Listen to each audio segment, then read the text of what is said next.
So the object is not to cut too far through, especially when you got a cherry like this. Not to cut too far through on these bigger logs. The smaller ones are obviously easier to just 3/4 cut, and then you just kind of let gravity. When you got this much weight going down, I like to let more of it hang, and then use the 3-piece system. 2 of the plastics, and then 1 of the big metal wedges. And we'll drive this in, and it just kind of eases the tree down that way. See what happens.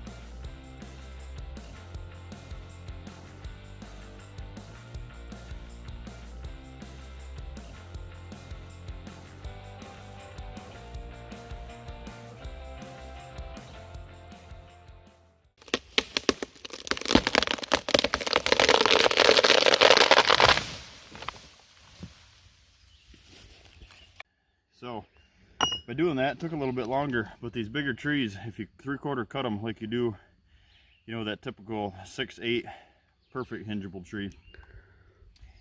If you don't do that with these, if you don't cut them just less than that 3/4 mark, and then use these, what happens is they go down too quick. And especially this one was actually even leaning, so we were able to slow the process down. Now you can see this 45-degree angle. We've got all of this cambium layer, plus probably a 1/3 or a 1/4 maybe, you know, just quite a bit of that outside cambium layer where, you know, it has to stay connected to live. And then so your hard trees to do are obviously cherry can get tricky, and your red oak. Just slow the process down. The bigger the tree, the slower they fall, the better results you have. Don't try to force them. This is these three products right there, 4 products, are your lifesaver. Tie that into your hinge cutting arsenal, and you'll be good to go. It helps. It definitely helps, guys.